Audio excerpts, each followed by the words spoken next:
Hey, look, it's me, and it's 4:20, and conveniently enough, I have a joint in my hand. Almost like I planned it that way. Like I do every single Thursday here on Expert Choice Live. What's going on, everybody? It's me, Craig X, and welcome to another episode 68. Is there a doctor in the house? Is this episode? If you haven't figured out why, you will soon. It's not that far of a stretch. Thanks for coming, and thanks for watching last week, where we had Tiff and Jody from Corrupt's Moon Rocks in the house, and we looked at a whole bunch of different moon rocks and ways to different smoke them, and it was fun. So check the replay, and shouts to Al the Alchemist for rolling through. This week, Dr. Natasha Riz joins us. She'll be in the house to talk about a variety of doctor-like things. Hence the, is there a doctor in the house? Yeah, it's her. This is the doctor, right? See, it even says Dr. Natasha Riz there with some credentials and shit. And then gonna smoke some weed from THC Delivery, because I like THC and I like it when it shows up. So that's even better. Going on, shouts out to them, shouts to everybody. Also, baked already, kind of. Baked baking. All the latest in cannabis news. Updates from the week, and a bunch more. So thank you very much for being here. For those of you who've already heard it and everybody who's in the chat, let's go ahead and shout out the chat, of course. Doob TX, Al Robinson, Ganja Babe, Ming, what's going on? DJ K Forever Dancing, Al Farms, Wild Dragon, Anthropod 4, Isabel, hey Isabel, what's going on? Calix Union, everybody's in the house. James Anderson, James McDonough, Tice Anderson, wow, so many just going. Yes, Buzz TX, let's get right to that. We heard CC is getting busted, Craig. You are correct. Well, to some degree. Got updates coming in. We're supposed to have Jeremiah Vandermeer potentially live on the scene here shortly. But in the last hour, police have showed up at the Cannabis Culture 2819 Port Coquitlam location. Unfortunately, 2819 Shaughnessy Street there. We were kind of mystified because as it went down, Poco was getting raided, or we thought was getting raided. Said that the employees were sent out to the parking lot to wait until the police finished their investigation, which is kind of weird. Doesn't really sound like that's a usual come run through. They ended up, I guess, the staff waiting over in the parking lot or waiting in a restaurant while the police investigated. So not a lot of handcuffs, it sounded like. We got a call that said the staff were all good. Cops were polite. Staff didn't talk about anything with them at all. They were told they had a warrant but didn't see it. Cops apparently told staff they would come back to lock up after they were done inside. There was very little product in the shop. There was less than 100 grams in the shop at the time. So it's not 100% clear exactly what is shaking down out there at the exact moment. It doesn't seem like a full-on raid situation. But they have been in there. More details, hopefully, to come through the show. But it doesn't sound like a bunch of people got arrested. So that's the most pro thing. Definitely be more about it on Jer's show tomorrow. Like I said, he flashed out the door to get there. Hopefully, he will Skype us in randomly at some point. In the meantime, I'm going to roll up some weed. Why? I'm already smoking some, yes, but this will be gone, and then I will need more because that's how I roll. Today, I am rolling weed from THC Delivery, as I said. BC's certified, Ontario's certified, Yukon certified, Alberta, everywhere certified, THC certified, online cannabis dispensary. They doing it. And they sent me several of the bags of the... come here. Several of the bags of the Mary Juanas, which I thought was kind of nice of them, and some sheeter. So they are the fine folks at thcdelivery.ca, THC Delivery 710 on Twitter, and THC_Delivery_Canada on Instagram. I think they've been changed about 6 times, so just search for that. If you're over the age of 19 and choose to do so, of course. Girl Scout cookies, Pineapple Express, Purple Space cookie, a Silverback Gorilla, man, a bunch of different kinds. Going to start with the GSC, I think, today. Everybody knows the Girl Scout cookies. I wonder what they say about it today and how it will look in the bud cam. Let's go ahead and put that in the bud cam. A couple of nice nuts in there. Ooh, wow. I've been flattened out from sitting in the bag. Vac sealed it, kind of shrunk it a little bit. Bang. All right, dial that up in there. See if I can't get it. Oh, That looks like I might be pretty close. Brought to you this week, THC Delivery. Check them out. In-store, online. No, just online. Click, click. There you go. Everything's better with a nugget of weed. That is the Girl Scout cookies, and they say... Girl Scout Cookies, or GSC, is an OG Kush and Durban Poison hybrid cross whose reputation grew too large to stay within the borders of California homeland. With a sweet and earthy aroma, Girl Scout Cookies launches you to euphoria's top floor, where full-body relaxation meets a time-bending cerebral space. Sure. A little goes a long way with this hybrid, whose THC heights have won Girl Scout Cookies numerous Cannabis Cup awards. Patients needing a strong dose of relief, however, may look to GSC for severe pain, nausea, and appetite loss. Yeah, well, we'll see about that. I tell you what. What we can see for sure, though, is this lady down here in the guest cam, right down here. You see her on the little window. That is Dr. Natasha Riz. See the resemblance? Actually, even the picture and her, now they're like the same size. Little mini. She's actually much bigger in real life. It's just the picture in picture window. Let me introduce. Click the official screen. Get to it while I start to roll this up. Multiple things. Always multitasking. Dr. Natasha Riz, PhD, MSc, BSc, BMF, PHAT, XYZ, PD, Q. Is a researcher, consultant specializing in how diet and cannabis can improve health. Natasha has a PhD in experimental medicine for the University of British Columbia, and she holds a master's degree and a 4-year bachelor's degree in human nutritional sciences from the University of Manitoba in Winnipeg. Jesus. How long did you go to school for? God damn. What? Like how, that math is starting to... I don't know. I'm going to need to see some idea, I think. Natasha has over 15 years of experience as a health and nutrition researcher. Her current focus is on how cannabis can help patients with gut conditions, including inflammatory bowel disease. Natasha is a co-founder of Riz Remmy Organic Skincare. Oh, now it's the youthful... Got it. It's all coming together. And is working to develop therapies that target inflammation and pain. Ladies and gentlemen, please welcome to the show Dr. Natasha Riz, PhD. How are you, Doc? Good to see you. Hi. Thank you for having me on today. How you like my long-winded intro? I think you should have a contest to see which of those credentials were real and which were made up. Oh, I know what are real. Oh, I know that BMF one is real because I got people who tell me things. I worked hard on that one. You're right. That's the one. That's the real one. You went out of everything on the list. The BMF. Yeah. is the one. Anyway, thank you for being here. This is not the first time I've met you. We met at the Cannabis Hemp Conference back this summer. Yeah. So that was back in July or June? Yeah, I introduced you there. You were doing a presentation at Salame's big old event there at the Western Bay Shore. Yeah, that was a great conference. So I did a few things at that conference. The part that you were awesome introducing me was a little skincare demo I did. So I was helping people learn how to add different essential oils to target our endocannabinoid system without using cannabis. So I was using some essential oils such as sweet orange that contains limonene, and showing how to combine those and make effective pain blends and also skincare stuff.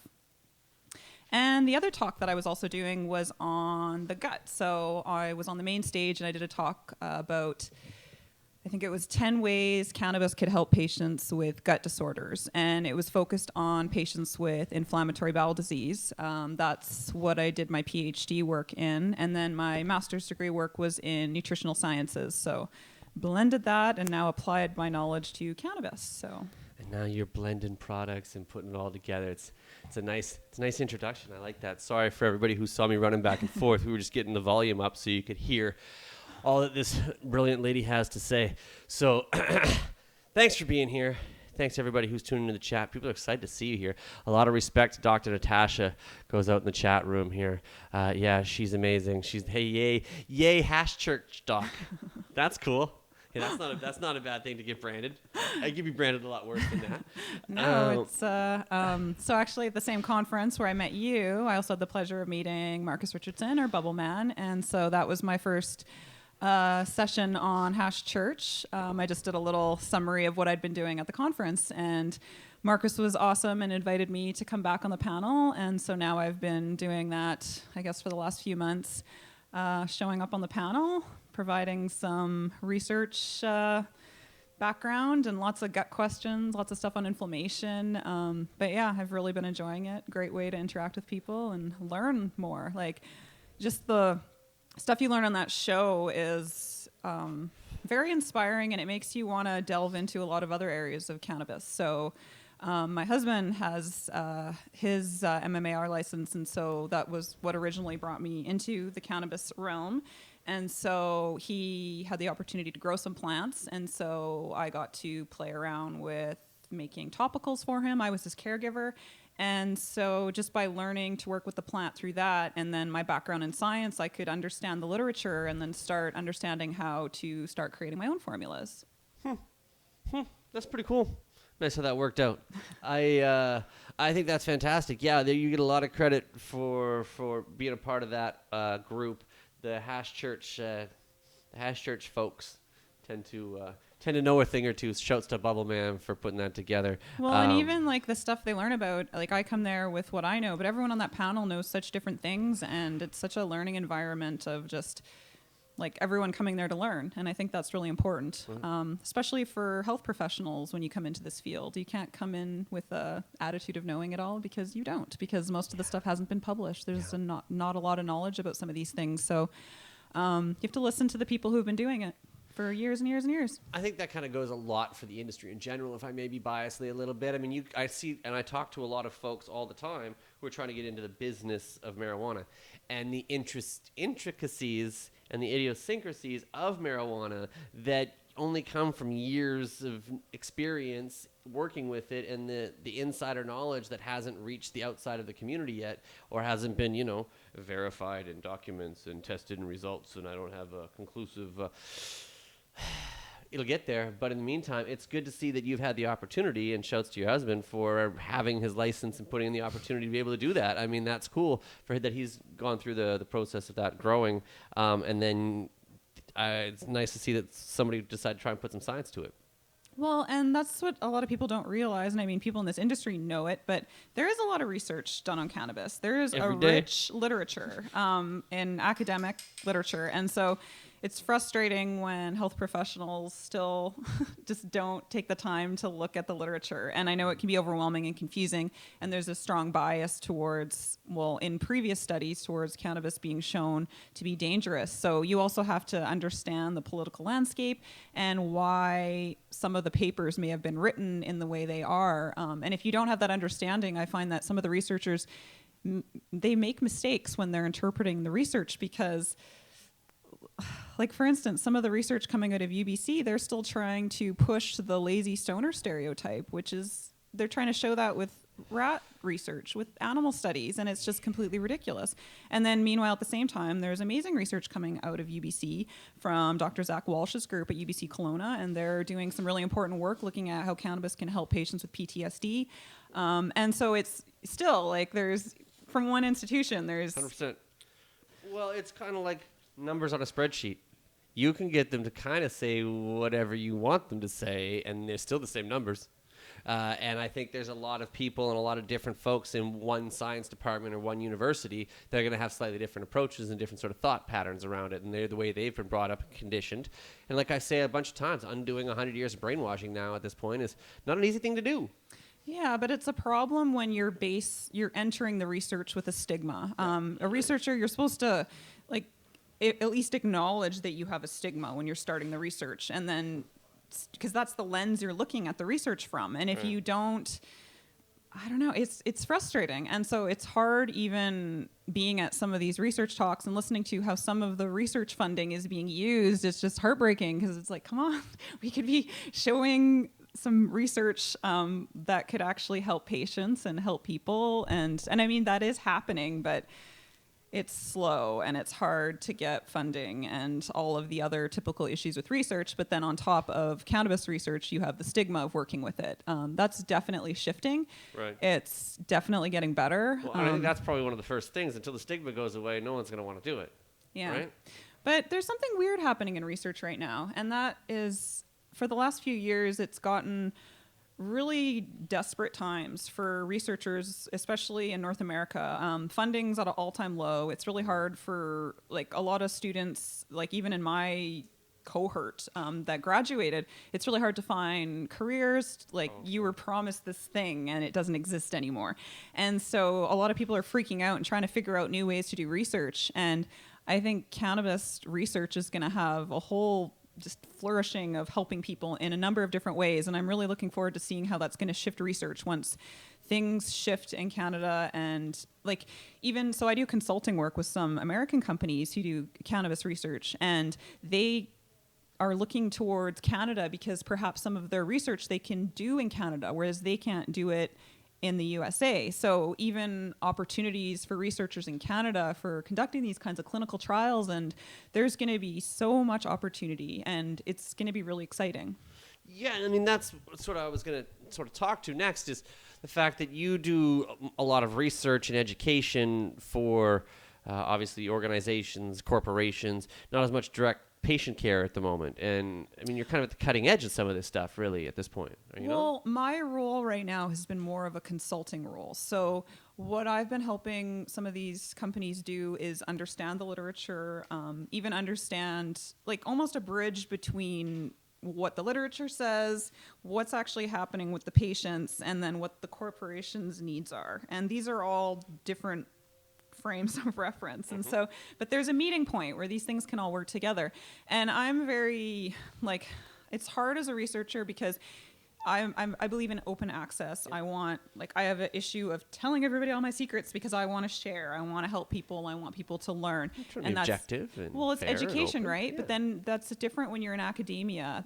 There's that spirit. But then when you go into business, it's different. And so then all of a sudden it's like, you shouldn't be sharing this information and people are stealing things. And it's just this whole different frame of mind that is frustrating. And so I'm trying to find these ways to do research, to do education that, yes, it can help companies, it can help things, but I want to look at like whole plant research that everybody can access, everybody can use, and it can help a lot of people versus one specific compound that only one company can target and only one company can own. Like, I think there's so much research that can be done on cannabis just as a whole plant, and a lot of different ways that hasn't been done. I mean, there's no work done at all on cannabis as a topical, cannabis for skincare. There's no research done. There's a few animal studies, nothing done in that field. So that's a whole field that's just waiting to be explored. And those are actually products that are coming out onto the market all the time, which is one area we'll definitely get to that you've ended up talking going to have to be able to talk quite extensively on. You've got into that realm yourself, if you will. It's crazy to see the expansion of it, and 12,000 some uses and counting for cannabis. They could pretty much research it forever and find all kind. I don't see what the problem is. I'm with you completely. Let people get access to it, figure out what it can do. There's the industrial, there's the pharmaceutical, there's the consumer base. There's so many different ways that it can help.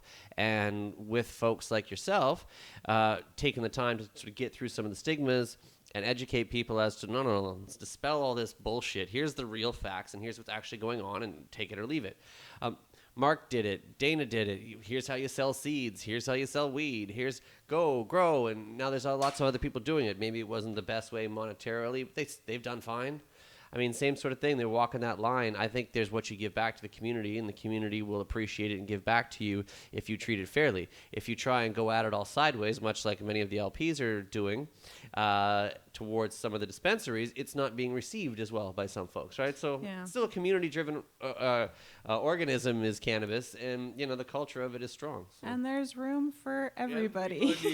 We can all make money. Don't worry, it's trillions of dollars on the line if you did it right. Yeah, there's room for everybody, and there's room, like, the stuff everybody's focusing on now. Like, we don't even know where cannabis is going to go. Like, this is still early for product development, and just, it's... Everybody's scared, and they're worried about where they're going to fit in and how it's going to affect their bottom line, and the small-minded bullshit that people need to get over. They fell for a dupe move in the first place and got suckered, and now everyone's trying to protect their own interests. And it's a shame that that's why other people got to suffer and will have to continue to suffer for a long time. You touched on, I guess, how a PhD ends up on the edge of cannabis working with your husband. I mean, I guess Dave is to blame or thank, depending on how you look at it. The things we do for family, right? Well, yeah. And like, so my husband, Dave, we were actually high school friends. So we met back in Dauphin, Manitoba, prairie kids. We didn't date in high school. We were just friends and kept in touch over the years. And whatever, ran into each other, mutual friends, wedding, yada, yada, fell in love, got married, whatever, you know, that'll story. Yeah. No, but, and then when we first started dating, he was using, so he had shoulder issues. Both of his shoulders had been dislocated from overuse injuries, and he had multiple surgeries. One of them's okay. One of them was still causing him chronic pain. Too many push-ups. He's just swole. He's massive and shit. He's a brick swimming and all these kinds of things, like overuse injuries, and I don't know, probably some fights and fun, things when you're younger. But whatever. Dumb boy stuff. Yeah. Snakes and snails and puppy dog tails. He's nodding over there. Yeah. So he had lived in Korea for 3 years. This is an English teacher, and so in Korea they had a lot of, I guess they were more open to alternative therapies. So he had tried a lot of different ways to treat himself, and he was really into diet, and he was doing all these things really great. But the one thing that sucked is he needed to still take a lot of NSAIDs and just over-the-counter pain relievers. Yeah. And the amounts he was needing to take weren't working that well. He had to shift and rotate them all the time. Didn't want to take anything stronger, but still needed something to manage the pain throughout the day. And so affecting him after a while. You start feeling shitty, and it starts bugging your stomach after a while. There you go. What happens with NSAIDs is they actually cause gut barrier disruption. So most people know about aspirin hurting your stomach. Yeah. But pretty much all NSAIDs, they not only hurt your stomach, they can hurt your small bowel. So people with gut disorders need to be really careful when they're taking NSAIDs as pain relief. So like if you have too many Tylenols and stuff, or you can only have one Aleve a day and things like that. If you take too many of them and over time, I remember I had some really bad back and neck pain for a while, and I was just, I'm taking 4 of these every 4 hours instead of 2 of them every 6 hours, and it's still not working. And the guy's like, you keep doing that, and your inside's just going to shut the fuck down eventually. Yeah, and so NSAIDs are more like ibuprofen and Aleve, and then Tylenol has other issues that causes like liver damage. So all these safe over-the-counter pain relievers aren't so safe when you need to take them long-term. That you can basically give to babies and shit. Yeah. And so once I started reading more about that, we were a little concerned over how much he had to take to manage his pain. And he was using cannabis. But then we started getting more into making topicals and edibles and more things that could target the pain, doing more dietary strategies, and even things like sauna and being consistent with getting movement.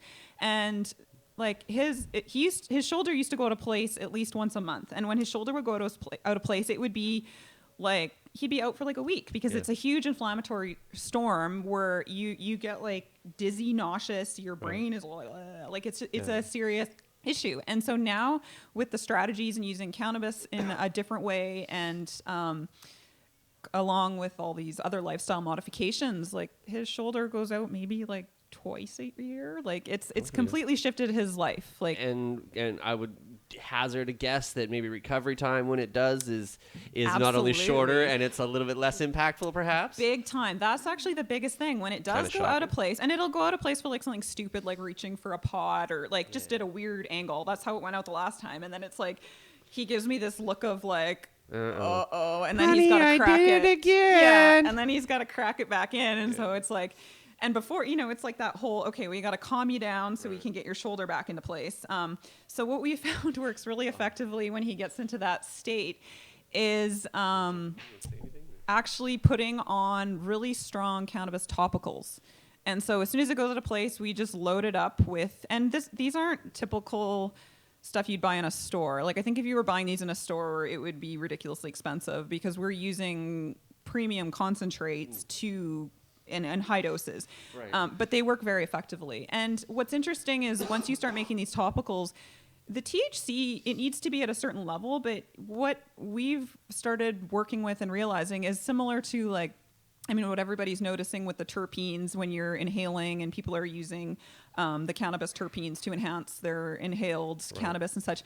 We're finding that with the topicals, it's the same way. So I can make these really awesome pain blends and then just put a little bit of cannabis, and it just makes the whole thing work so much better. Right. So using these essential oils. The entourage effect, if you will. Yeah. And I mean, some people call it the entourage effect, and then what's the other one? People are calling it the ensemble effect, whatever you will. I'm just happy people are talking about it. Yeah.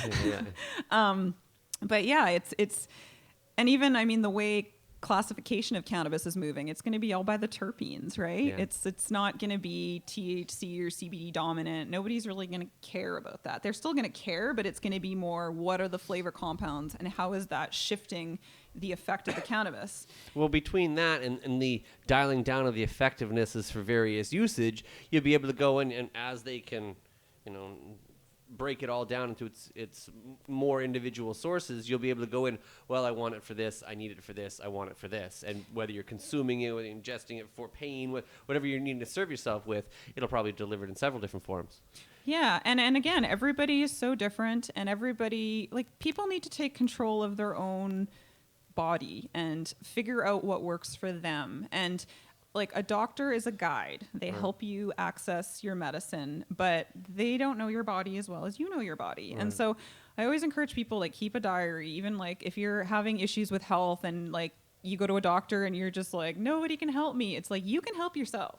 That's right. How do you do that? Just start taking notes, recording what you're eating, recording your moods, and you'll start noticing patterns hey, every time I eat this, I'm kind of bummed out after a while.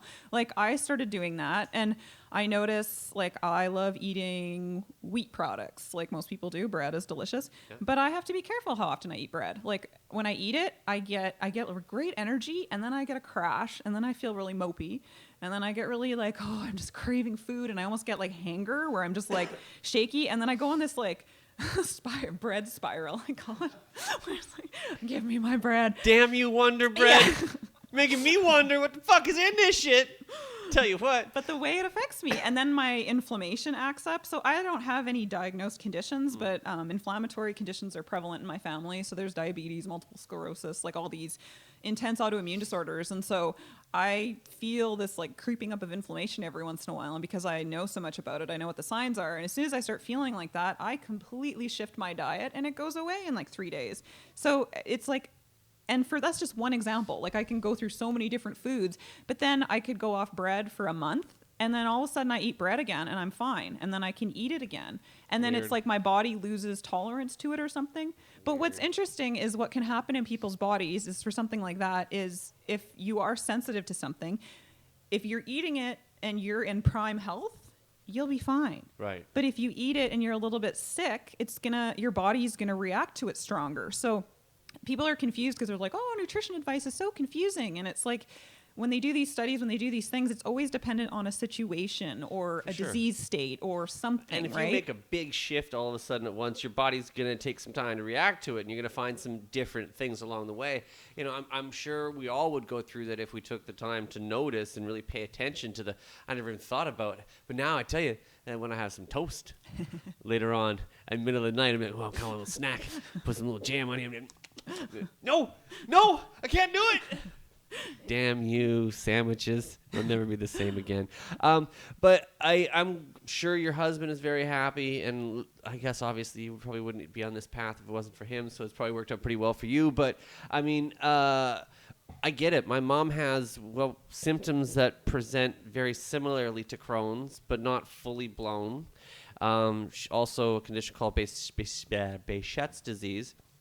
She has some pretty bad stomach pain, nausea, fatigue, ulcers in stomach and mouth and stuff like that, a bunch of issues.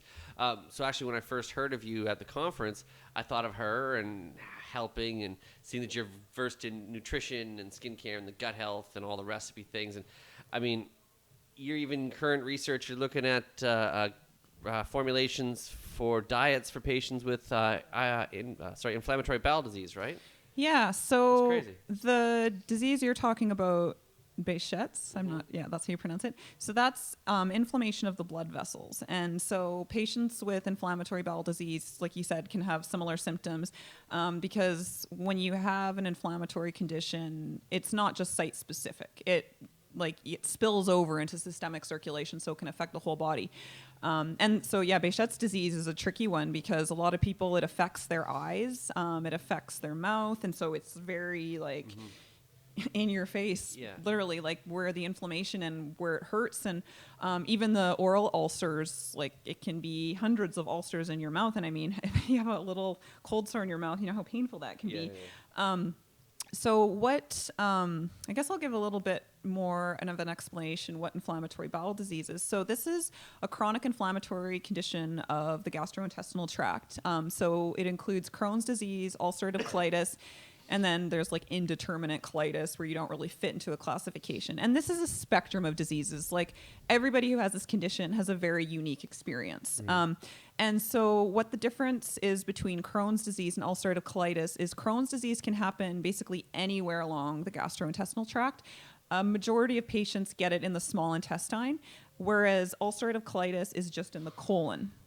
And what happens with something like Crohn's disease is it doesn't just affect the surface of the gut, it actually like burrows through. So you get these ulcers that go all the way through the intestine, and then they create like these holes, so your tissues actually start merging together. Like it is very intense disease. And then what happens is because there's chronic inflammation, there's also healing. So there's this cycle of healing, inflammation. And so what happens? You get scar tissue. And then you get scar tissue all along the gut, and then your gut can no longer absorb nutrients. And then what happens is it starts narrowing. And then there's this thing called toxic megacolon. Toxic megacolon. It's a comic book. It's actually intense and it kills people. So what Marvel. happens is you get this like scar tissue formation, and your intestine basically closes off, and then you have this piece of your gut that's closed off from everything, and it essentially rots. So people come into the hospital, and if you don't get treated for this, you will die because you'll get systemic infection. This is a very serious condition. So what happens is as you start getting this narrowing of the gut, you'll be recommended to get surgery because you need to get these sections removed. And so for patients with Crohn's disease, a lot of them spend a ridiculous amount of time in the hospital. Up to 70% of patients will require surgery at least once. These are also, there was like a bunch of things going around social media about people like showing your bag. So people who have ostomies, so they actually have to have their whole colon removed. That is the cure for ulcerative colitis. It's insane. So these are very, very serious conditions. And so when we talk about how cannabis can help these conditions. Yeah, like how can cannabis help with that sort of stuff? Yeah, so it can give these people back their lives. So. Well, how does it work? And Well, like, what can what does it treat? How does it work? I mean, So, please. okay. Yeah. So major symptoms, like all we can say right now is that cannabis can help with symptom control. So, and a lot of the, like, I just kind of even want to talk about a little bit of the drugs these patients are on, because they're on a lot of steroids, things that target the immune response. And as a result of some of these drugs, they can increase the risk of cancer. They can stunt your growth. So like a lot of pediatric patients, like children patients who have this condition, their growth gets stunted. Their puberty doesn't happen. They can no longer have kids by the time they grow up. Like it has all these devastating long-term effects, the current therapies. And there's a new class of drugs called anti-TNF blockers. They're not super new, but newer. And they work really well for some patients. They specifically target this inflammatory compound called TNF alpha, tumor necrosis factor alpha. I was going to say that. Yeah, it plays a big role in inflammation. And so they have this thing that basically can target it and stop this TNF. So they block it. Works great for some patients, but unfortunately, up to 40% of patients stop responding to it. Or there's other forms of the drug, so they can try all these different drugs. Again, there's side effects because it's suppressing your immune response in such a significant way. It can increase your risk of infection, other things. So it's not a perfect drug. It doesn't work for everybody. So we need other options. Well, so very this is few where do, really. cannabis comes in, right? And so going back to the ways that cannabis can help the gut.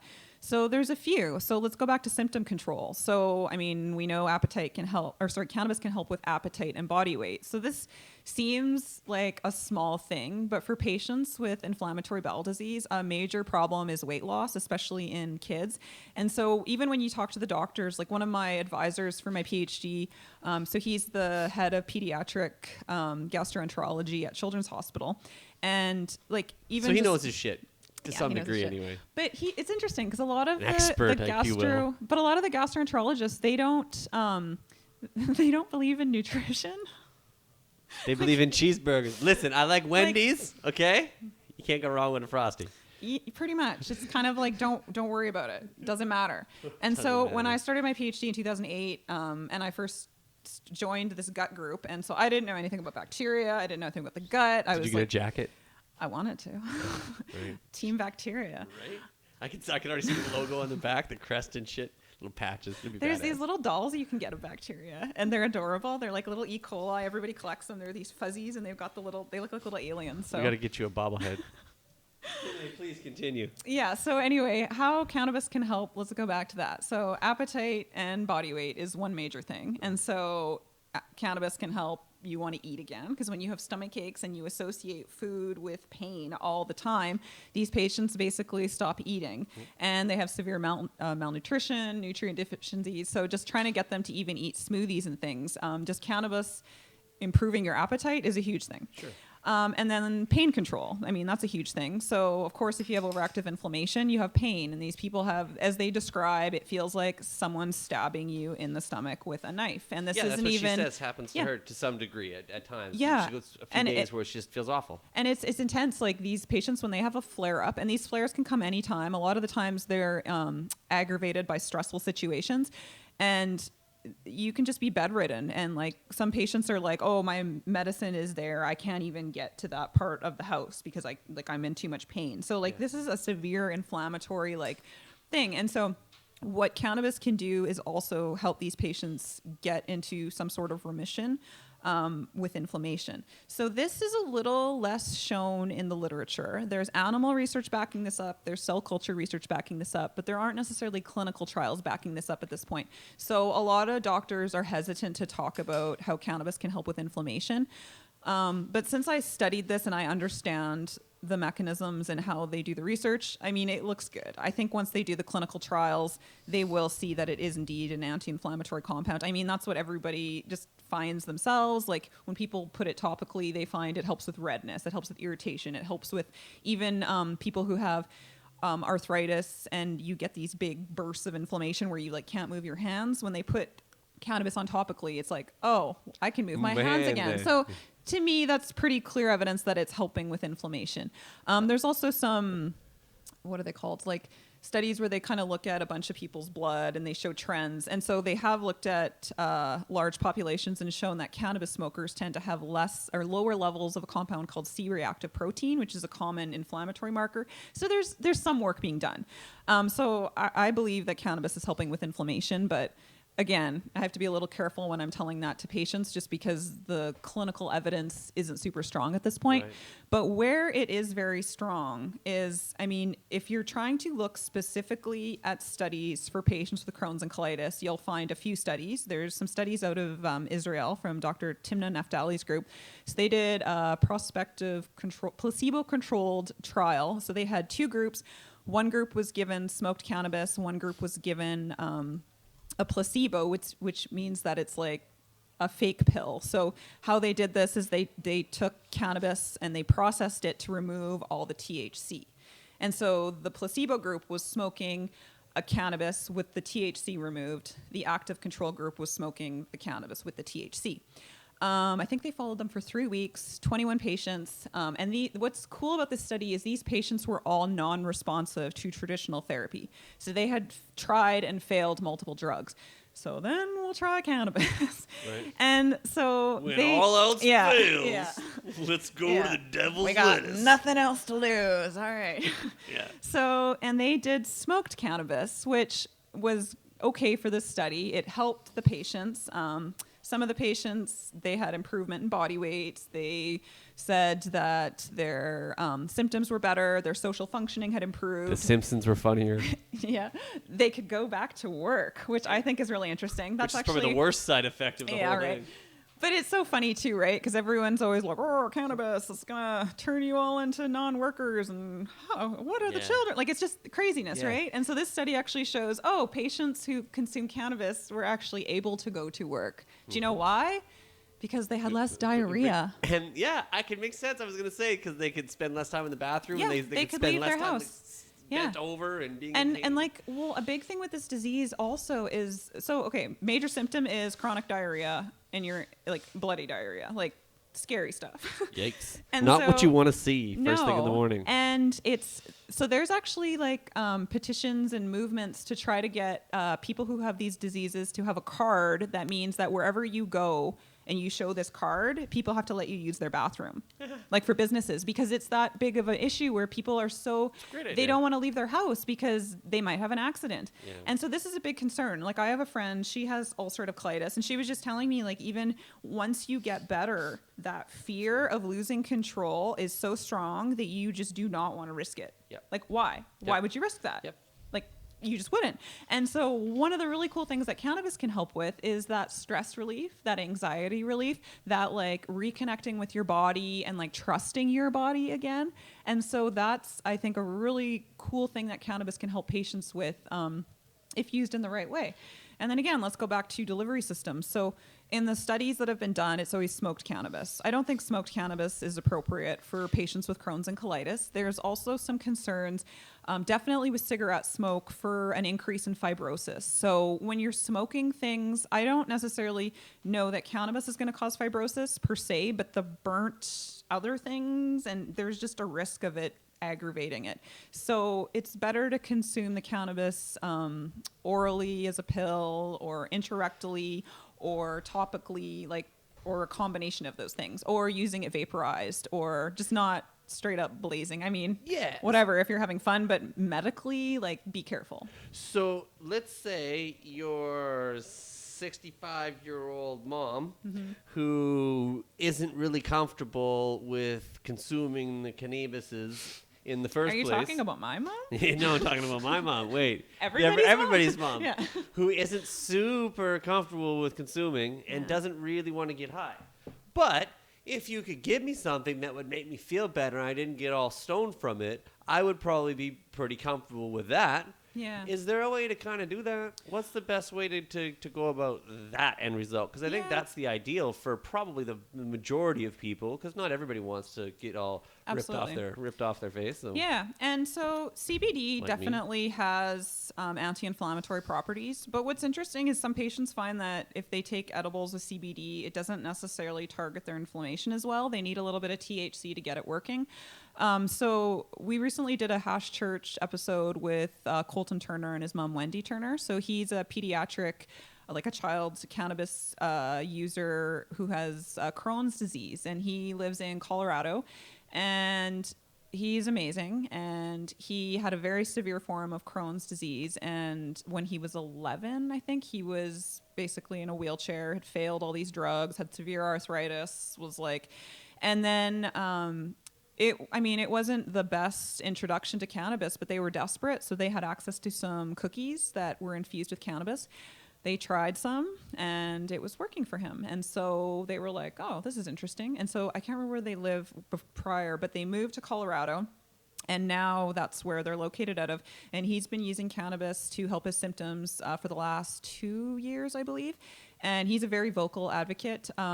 Check him out, search him, read his story. His tagline is, I would rather be illegally alive than legally dead.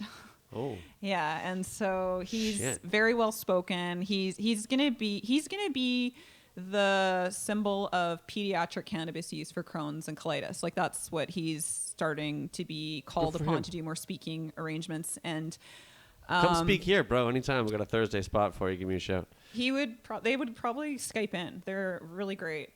We could do that. Holla. And what was I going to say? Oh, so the way they started with his dosing is he was saying that at first they were doing all CBD, no THC, and then they slowly started creeping up the THC until now he's on a 1-to-1 THC CBD orally in a pill form.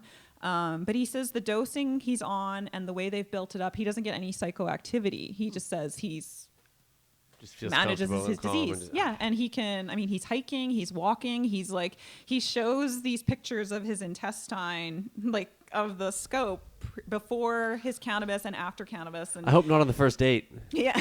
That's kind of awkward. I would be okay with that. Yeah, well, you're kind of sciencey. I'd be like, show me. Hey, can I see more? And I thought being naked on the bearskin rug was embarrassing. You ate what for dinner? Jesus. Well, I guess the method of delivery is important. And well, speaking of delivery, nice. See the see what I did there? I'm gonna smoke this next bud here. That's gonna come from the fine folks. Oh, look at it there. It's so nice. Brought you this THC Delivery Canada, THC Delivery 710 on Twitter, THC_Delivery_Canada on Instagram, THCDelivery.ca if you're age 19 and want to check it out. Feel free to go and do so. This is the Silverback Gorilla. And check this one out. This one's kind of stupid. They say, for the first time, Diane Fossey isn't the only person able to enjoy life with the gorillas. The fuck? For those struggling with insomnia and stress, Silverback Gorilla is a must-try strain. While typically gentle and relaxed, this indica can pack a punch. Fast-acting and hard-hitting, the potency of Silverback Gorilla may come as a surprise. Known to be a cross between Grape Ape and a Super Silver Haze, this strain is strictly for nighttime consumption. Featuring a musky, piney aroma similar to a morning walk in the forest, this strain provides a truly relaxing experience. While this Silverback isn't endangered, it is slightly uncommon, making it potentially difficult to find, but well worth the trek. Right. Okay, well, that was kind of whack, but you know what isn't whack? My friend Creed Taylor. You guys know him. He's in the house today. He just walked through for a second. And, Creed, what up? There's a spot right there and a microphone. Come say hi for half a second. What up, what up? Just chilling, man. Glad to be back. Glad to crash your show like good old days, you know. It's been a minute since I've been here, but I don't want to steal any of Natasha's thunder over there. Hi, there she is too. Creed's an old friend. We got an open door policy around the show. Plus, you just did like a show here this weekend. You got some People's Northwest news and shit, man. I thought maybe you'd just hijack for half a second and give a quick little holler, man. Yeah, no problem, man. I really appreciate it. The People Northwest, man, the group I've been rapping with lately. We've been hustling really hard to bring you guys lots of new music. We just dropped our first debut music video not too long ago, just the other week. I want it on the show next week. Yeah, for sure, man. You throw that on there. I appreciate all the love. We were here just last week, or just on the weekend, killing a show for Scotty. Shout out to Amfresh for his clothing release. Aside from that, man, we got new singles dropping, lots of new music, something coming every month. So you'll have to have me back on the show, and we'll feature some new stuff, man. Bro, come back anytime, man. I appreciate you stopping through. Of course. I saw some clips of the footage on Carly's show the other day. It looked dope. I also saw a room full of clothes, man. Shout out to everybody who was through and doing it, man. Yeah, it's good times. Come back anytime, bro. Perfect, man. I appreciate you giving me a second to shine. No, not trying to take anything away from you. You have some excellent information. I was in the corner with my jaw dropped, just like, damn. I could listen to that all day. We're going to get back to some more science and shit, man. Get it. We're talking about hairy beasts, man, you know, and shit like that. That mug of his, man, that hairdo of his is just a savage. Back with Dr. Natasha Riz here. Sorry about the drop in, but good to see the homeboy. Shouts him. Check him out. The Dabbin' Rapper on Instagram. Creed Taylor. And the People Northwest. They're dope. Want to see more? Check out Carly's show, the replay from Monday. So, getting back to it, I don't know if you've ever experienced any sort of jungle-like information in your research that has suggested anything about gorillas and cannabis, but I do know that you do focus on things besides just the internals. You also cover some of the external health, if you will, and you have a company and a product line and a thing, if you will, Riz Remmy Organic Skincare. Tell us a little bit about what that company is all about. Okay, so I guess we developed, this is my husband and I's skincare company, and this really was our baby that came out of learning how to make, it started off from learning how to make the skincare pain blends, and then through that I also learned other techniques to make topicals for skincare, and so this is more of our beauty facial line. I guess our anti-aging, everyday use, protect you from the sun, whatever, has a bunch of benefits. Rub it on, feel good. It's the Wonder Cream. Yeah, and so these products don't contain cannabis. Well, they contain hemp seed oil, so they don't have THC or CBD in them. And how we've designed them is so that they complement the endocannabinoid system. So the endocannabinoid system is the system that cannabis signals through. It's found all throughout your body. There's the cannabinoid 1, CB1, and then the CB2 receptors. And those are also found all throughout your skin. And the CB2 receptor is found especially on your immune cells and all throughout your epithelial cells. Those are, the cells lining your skin, and they play an important role in keeping your skin barrier looking good and protecting you. Yeah, so the way I designed my blends is they do a lot of different things to keep your skin healthy, and then the end result is you happen to look good also. Hey, but yeah, it's all skin health. We went through this. Now I remember, at the conference. Yeah, she's actually in her 70s. 90s? You look great for 94. That is... that must be in some of these fine products you brought here today to look at. Yeah, so I brought those as a gift for you. Oh, thank you. Please, what have you brought me? So one of those creams we sell through our website, and the other one is something that will be coming up soon. So they're both day balm concentrates, so meant for daytime use.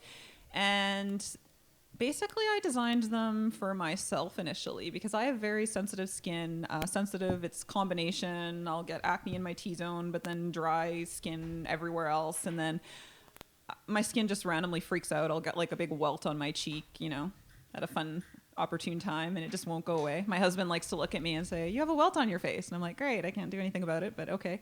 Thanks, thanks, Captain Obvious. Thanks. Thanks. Now I'm just going to be insecure about this. Yeah. Thanks. No, and so what I designed these skincare products. Yeah. Get them even.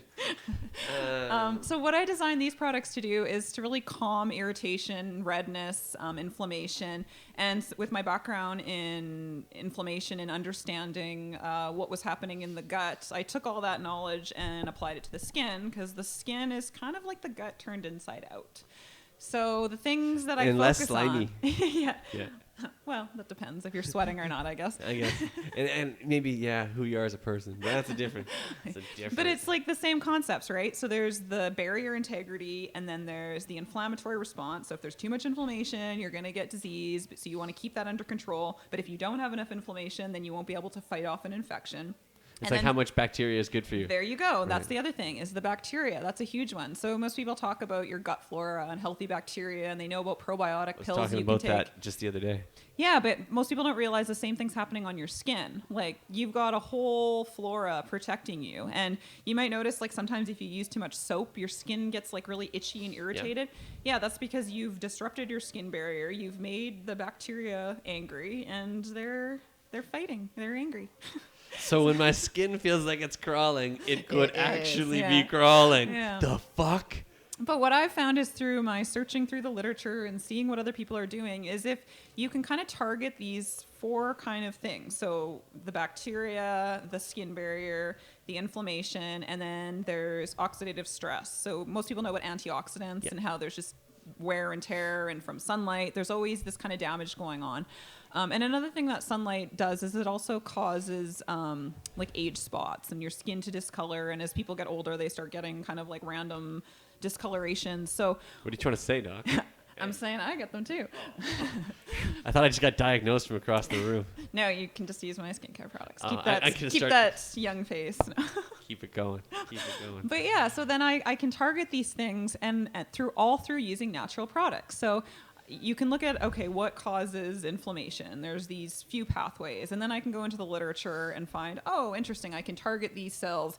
What targets these cells? And then I can, it'll give you some drugs and things. But then I'm like, well, what herbs do that? What essential oils do that? What plants do that? And so through that, I'm able to create these formulas that are all natural, all organic. The base is all like the base of those creams are shea butter, raw shea butter.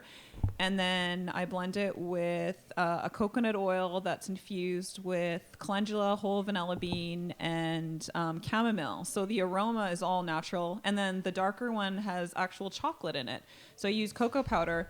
And what the cocoa powder does is seriously, if people are always like, I want to eat them.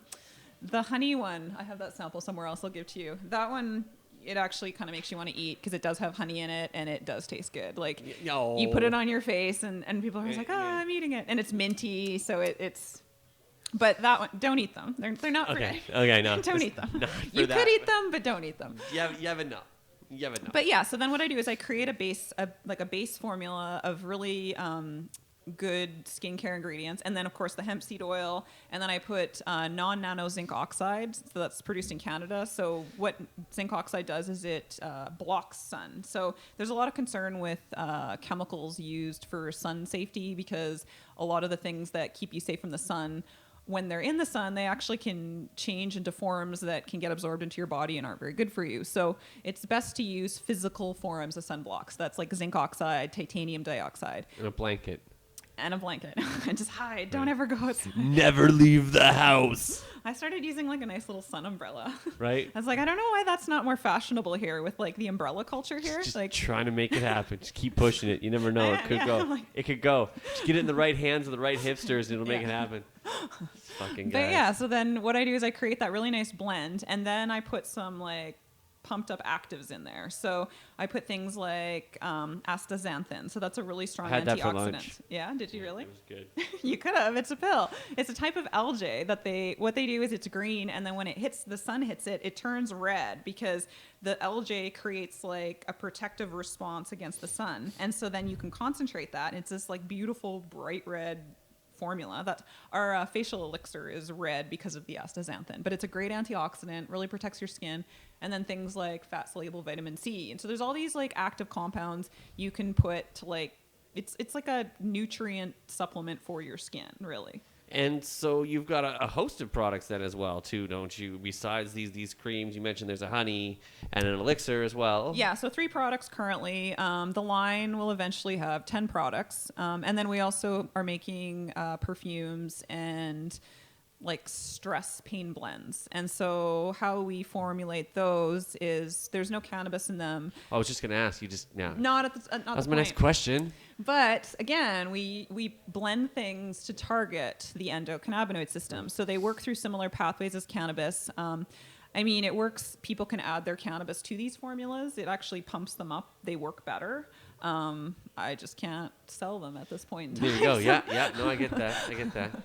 But yeah, no, like, I mean, they're the formulas I use for my husband's pain. They work amazing. So they're more the base blends that we'll be selling, because they also, it's when you create a pain blend, like you can buy things, you know, pepperminty and really strong. Usually they smell like pain blends. Yeah, so what I'm trying to do is create things that also can pass as perfume. Like you're excited to put it on. Because, I mean, I got to say, all shouts to the crew at Miss Envy. Some of their products I find really, I think, work pretty well. A couple of them have a little bit of a bit more medicine-y smell. Yeah. And I found that a couple of other companies, same sort of deal, like a little bit of the weedy smell comes through, or some of the medicine-y kind of tend because of some of the other additives that are additionally in there. It's hard to get it. I mean, this literally smells like chocolate. It looks like some crazy whipped kind of candy looking. It's delicious. Put some on your hand. You can. I'm going to put some on my hand right now. Because then, so the chocolatey one, it contains more zinc oxide, so it actually provides some coverage. So like that's all I'm wearing. I don't need to put on a lot of under eye stuff, because that provides enough coverage. And it does provide coverage. Like it's great for under eye darkness. But again, it's all natural stuff. Like if I fall asleep with my makeup on, I don't care, because it's just my skin cream. It's all things that are good for my skin. Like I'll wash my face and then put another layer of that on anyway. So it's like makeup that's actually good for your skin also. So soft and so smooth. Well, the secret of what I'm doing here is one of the secrets, but I'm not adding water. Please tell us all your proprietary secrets right now. Give me the entire recipe. many. Ready to go. Wait, I have it here right now. Click. Honestly, if I gave you the exact recipe and I wrote out how to do it for you, you still wouldn't be able to make it. Like, yeah, probably not. Well, my background's in food and nutrition, and I've worked as a chef at I was a dessert chef for like 6 months of my life. So a lot of my cooking techniques are self-taught. That's why this looks like pudding. Well, it is, and it's like the way you whisk things, and the temperature changes, and how I cool them, and how I gently heat them. Like there's a whole technique to getting it to that texture. The best way to describe how this looks. Let's see if I can I put it in the bud can? I don't know. Let's see. What is it doing in the bud can? Oh yeah, okay. There it is, right there. Here, I'm gonna let you see this one. So this is the darker one. So you can almost see, you can't see the little flecks of chocolate that close, but that's cool that it's like coming up. And so Flecks of Chocolate. It was a band from the 70s. Sexy chocolate. Flecks of Chocolate. Oh, flecks of chocolate. Yeah. Oh, flecks of chocolate, but probably FLE. Or was it like flex or was it like flex? I don't know. I think it was the latter, but I think these look more delicious. So.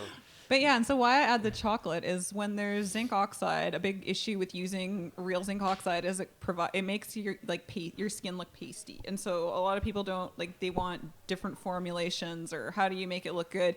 And so you can add different pigments to get it closer to your skin tone. But a lot of these pigments aren't necessarily the best for long-term use on your skin. So I found that the chocolate provides a nice bronzing effect. Also smells delicious. But it doesn't dye your skin, if you will, over time. No, not at all. It's very mild. Like there's barely any in there. It just more gives, like when you put it on your skin, what happens with the zinc oxide is it looks almost pasty when you first put it on, and then it warms to your skin tone, and then it blends in really nice. Like whenever I put it on my face, I almost like go walk around for a little bit and then come back and I'm like, now I look good. Well, if I may say, with your husband here, of course, your skin looks fabulous. So I did get ID'd at dinner last week. there you go. Yeah, I've never been ID'd at dinner before. It was weird. It was like a family dinner, like my aunt and my cousin, and we're like, eating food, and I'm like, oh, can I get a wine? They're like, can I see your ID? I'm going to need to see 2 pieces. My aunt's like, what are you doing? I'm like, I'm being ID'd. And they're like, oh, good for you. And they're all like high-fiving me. And then I had just given my cousin some skincare. And then it turned into a pitch to the person IDing me. Because they're like, oh. And then she's like, oh, great. So whatever. It was fun. That's pretty I awesome. think that was the first time I've been like happy to be ID'd. I was like, oh, whatever, sure. Nice. So then for these very cool and very fine products, where's a great place to find them? So we currently sell through our website, rizremy.com. Conveniently enough, that just now took over the screen. What do you know? Coincidentals, I think not.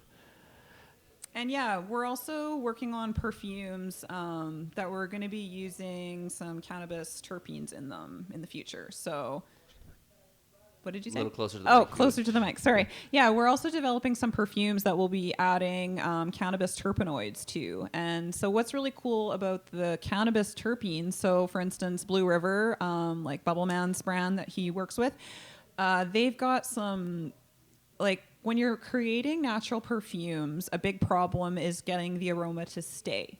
So if you're putting like peppermints and citrus aromas, these terpenes, they evaporate really fast. So while you get that initial like lemon aroma, it is gone and dissipated. So when you're trying to put on a perfume, you put it on, you smell great, and then 5 minutes later it's gone. So when you're making perfume, you have to formulate it in a way to get it to stay longer. So what you typically do is you create something that's like a chord. So you think of music, of creating perfumes like you're writing music. So I used to be in piano, and so I can. What haven't you done? I'm a I've doctor. done I'm tap a chef. dancing. Seriously, my mom put me in a lot of things when we were Kind little. of Renaissance It woman was like over the here. piano playing for your parents' friends, grumpily. There was 4 of us kids, so it was kind of the Riz family circus. We like to call ourselves. Overachiever much? I just like to do things. Well, we got. Hey, I know what it's like to stay busy. Trust me, I'm not an underachieving pothead. But it's not even like overachieving. It's like I have interests in so many things, and when I get interested in something, like I love to learn, and so that's seriously the whole thing of going through grad school, doing my master's degree, doing my PhD. Like a lot of the skills you learn, you can't take with you because they're appropriate for that kind of lab experience. Yeah. But what you learn is how to learn. Mm-hmm. You learn how to figure anything out. Like most people think when you're in grad school, it's similar to doing like an undergrad where you have a teacher that tells you things. Like I saw my advisor maybe every 4 months. Like you are on your own all the time and you're checking in with your project. You're developing all your own projects. You're figuring out resources. You're figuring out how to do the experiments. You're making the connections. And so what you learn to do is really go into the literature and ask questions. And you don't look at the literature in a way like, everybody knows what they're saying. I need to learn. You look at it with such a questioning mind that you just become curious, and then you're like, wow, there's this whole thing that I don't know anything about, and then you're like, but it's related to what I'm doing, and you're like, okay, I got to learn about this. Then you got to go back to the basics, and you feel like an idiot for like a month, and you go through all the YouTube channels, and you're like, how do I learn this? And you struggle through the whole thing again, and then all of a sudden you're like, it's accumulated and it's a part of your knowledge. And then you go through the whole process again with learning something else and something else. And then that learning process becomes really fast because it's like a muscle, right? Your brain is primed to learn quickly and assimilate information and then apply it to new things. And if you stop doing that, you can't do it anymore. And so grad school is so hard because you're on your own. You're like grad school depression is real. Like it's like highs and lows of feeling like the best and then feeling like the dumbest idiot. But at the end of the day, you learn those skills, and then you get uncomfortable feeling stupid. Right. And that's an important point, because when you're uncomfortable feeling like I don't really know what's going on, and you're okay with that, you're going to learn a lot, because then you ego drop. You listen to what other people say. You don't just assume you know more. Well, kind of being around this environment. I mean, you look around and the people who come through and sit behind this desk and you meet on Hash Church, and those are like the 1% of weed, some of these folks, man. 99% of the rest of the people think I'm like the 99% the smartest person they've ever met who knows more about weed than me. But then I come around, you meet guys like Marcus, you meet Greg Williams, you meet Al the Alchemist, Weed Alpedia, cats like that, Johnny Beat, people who know more about weed than weed knows about itself. It's exciting. And you're just like, I thought I knew some shit. I don't know nothing. Well, I got some shit I got to learn. And then, it's on from there. How do you say no? Yeah, and that's the proper attitude. You don't get intimidated by new knowledge. You're fascinated by it. It's like, oh, teach me more, because it's like it's never going to end. It's like, if once you know it all, what's left? Right. It's boring. Right. You know what would be really cool? I think these folks are just like, hey, this is boring, just watching him rub cream on him skins. I bet they would like to rub cream on their own skins. Put the lotion on.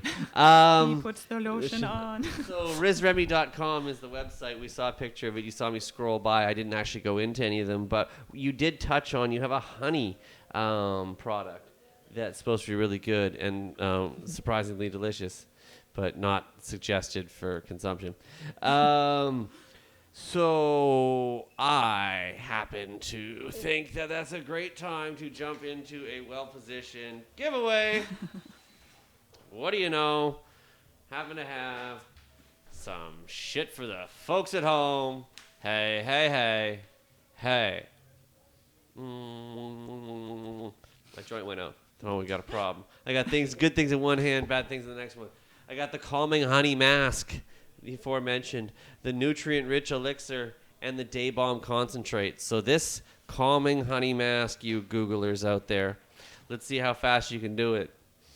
The first 3 people who can tell me 5 of the premium wild and organic ingredients in the Riz Remmy Calming Honey Mask wins one of these 3 dealies. And the first one will actually get the Calming Honey Mask itself. So there you go, guys. Quick run to it. See who can do it. Facebook. I'll talk YouTube. about one of the ingredients in there. Yeah, tell us at least about one of them. Yeah. So you only need 4 more after this. So the honey calming mask contains some organic Canadian honey, but it also contains some Manuka honey, which is from New Zealand. And Manuka honey is pretty interesting. It's very unlike any other honey I've ever experienced if you get the real stuff. Like have you ever seen Manuka honey? Real Manuka honey? Can't say I've met her, no. It is very dark, very thick, and like more like a molasses looking type of thing? Yeah, kind of like molasses, and it Weird. buzzes. So it's a very, very strong antimicrobial, and it's really good for wound healing. So there's actually quite a bit of clinical evidence where they've used it for all kinds of things, like diabetic foot ulcers, and what honey can do, this Manuka honey especially, is, and even oral ulcers, like all these different things. So what it does is it not only soothes and helps with the healing, it actually kills a lot of the dangerous bacteria that can get up in these wounds, and can cause everything from just overactive inflammation to needing to get like a limb amputated. So there's some pretty cool evidence with Manuka honey. And so Manuka honey is also good for inflammation and what I was saying before about like balancing that bacteria. It's good for acne. And so I put some of that in the honey mask, and So when you put it on as a mask, it's really good for acne. And just my favorite way to use it is in the morning. If I'm feeling like my face is poofy, I'll just do like a nice mask and then kind of chill out in the bathtub for a little bit, let it sink in. And then my face looks normal and not poofy anymore. I love it. Ladies and gentlemen, we have some entrants in here, and we also have Tyreek Withers in Facebook going, I need a shout out. So there you go, Tyreek Withers. Shout out to you. Hi. Quit blowing up the shit. Nah, you said you would, so there you go. Let me see. Floral lavender, is that one of them? Yeah. Wild manuka. Yeah. We saw that. Blue chamomile. Yeah. And raw manuka honey. Yep. That's 4. Yeah, I said the people who can tell me 5 of the premium ingredients. Give me one more. Yes. Well, you guys, 4 people gave me the same one because they just copy and pasted it over and over. But you guys gave me, okay, so there we go. Finally, James. So the first person to enter 5 of them. Here we go now. Floral lab. And zinc oxide? Yeah. Oh, no, Nope. not in that one. No, not in that one. Not Go in that read the ingredients, people. vanilla bean? Yes, there is vanilla. There we go. There we go. There's our first winner, Archer 420. This fucking guy again. This every fucking time. Let's see. Shea butter. Yep. Yeah. Casters. Yep. Seed oil. Virgin coconut oil. Yep. Beeswax. Yeah. And raw manuka honey. Yeah. So there there's you go. 5. John Fan. Hey, I think you won recently too. God damn it, you guys, I appreciate it. But holy shit, you just gotta wait. I'm just gonna send you packages together, save on shipping from now on. And okay, third person. Let me see. We need one more person to come in there now. I'm surprised Marijuana Mom hasn't been on this. You would think that she would know one of these things because I saw her in the chat and she's usually pretty responsive, but she could be busy. Well, okay, I'll see if I can catch the next one. Otherwise, this one might just have to stay with me. Oh, this is the nutrient-rich elixir. This would probably be good to soothe my... People like that one. That like is a good one. That's a good one. All right, well then, fuck y'all. It's good for scars, too. Oh. Like acne scars and stuff, because it's got really high vitamin C. But here's my other question now, because you're both a doctor and you're a skin perfect. Can you clarify? Do chicks dig scars? Yes. Okay, so there you go. It's official. Clinical research says. Confirmed. Appreciate that. Congrats to the 2 of the 3 winners. And Marijuana Mom says, I've been looking. So, and Archer 420, I need to win. Yeah, you haven't won. Vanilla Bean was already done, Alf. That was already done. We already had that winner. That's a copy and paste, if you will. Okay. There's 2 types of vanilla bean, though. So. Oh, snap. Well, we didn't get it. We didn't get a different. Maybe they knew the other kind of vanilla. Oh, god damn it. Oh, we keep getting the same. Yeah, not floral. That's already been. Archer already submitted that one.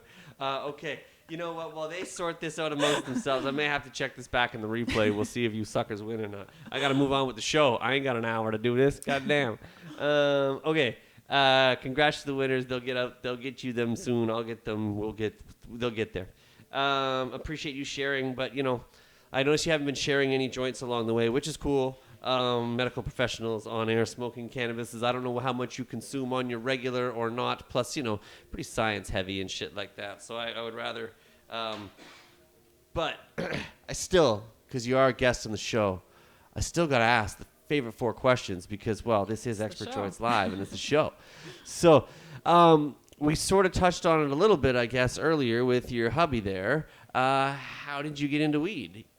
Yeah, so that was when we started dating. And, well, actually, my previous partner had psoriasis really bad.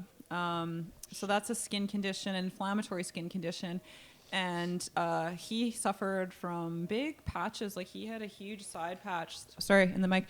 He had a huge, lesion on the side of his side that caused a lot of pain. And so he used cannabis to help with pain management. So that was really my first introduction to medical cannabis and seeing how it could help someone with their day-to-day pain management.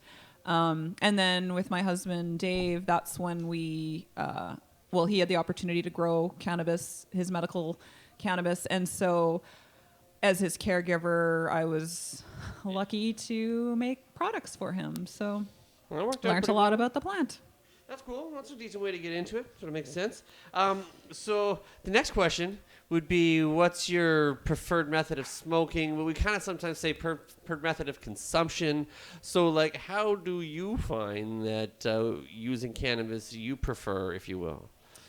Yeah, and I think it's always dependent on what you need it for, and I think it can be used in a number of ways.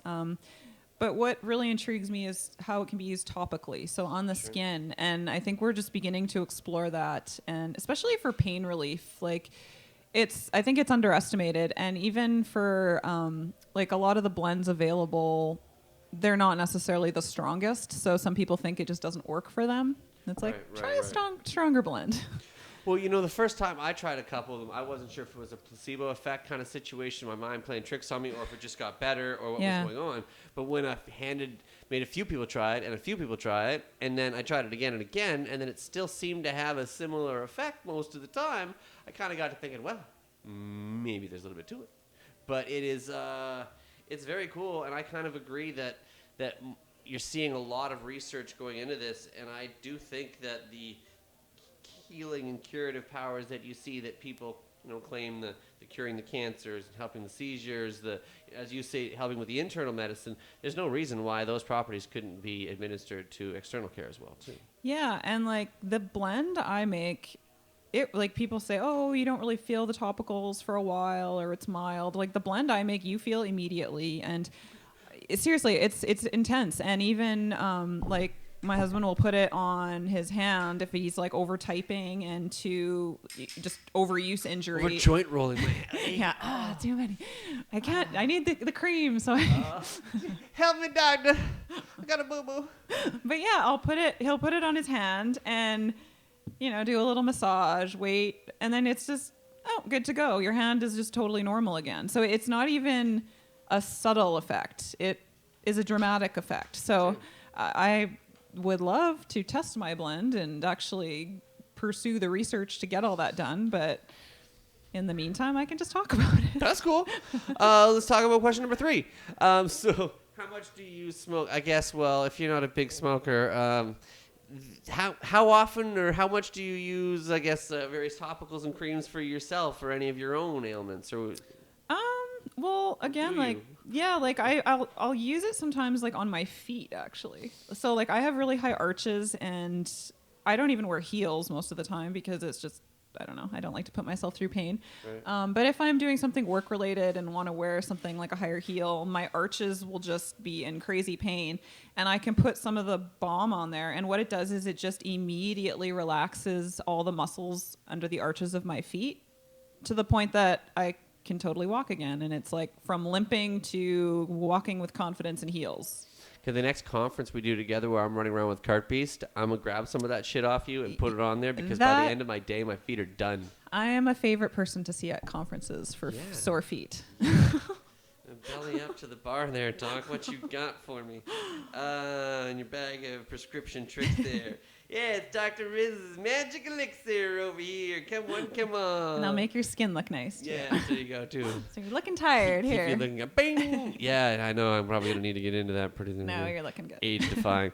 Okay, so the most memorable bag ever, the one that got away, is usually a question of, out of all the weeds you've ever smoked, and what stood out the most. But I guess in this question, the better way to phrase it to you is, out of all the cannabis you've ever come across and seen the healing effects, or most memorable things that have stood out, products along the way that most significant to you, or jump out that you, I wish I could get my hands on that shit again. What is your bag that got away?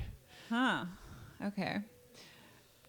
Well, there's so many different strains of cannabis that work well, so I would feel bad picking a favorite. I guess the thing that's impressed me and intrigued me the most lately has been Marcus's Blue River terpenes. So Bubble Man's been selling his Blue River terpenes, which are cannabis extracts.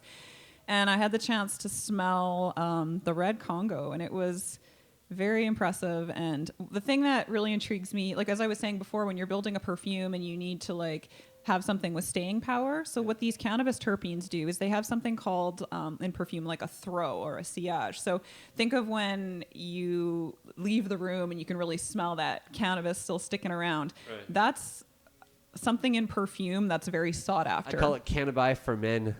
That's what I call it. So with what was really cool about the Red Congo from Blue River, and I mean, if you watch any of the videos where they talk about the terpenes, the Red Congo always stands out, is the power of it. Like, they can open it over there and it's just, you smell it. Like, it's, so I really want to work with it to make perfume. And we purchased, I think, the Jamaican white cookies.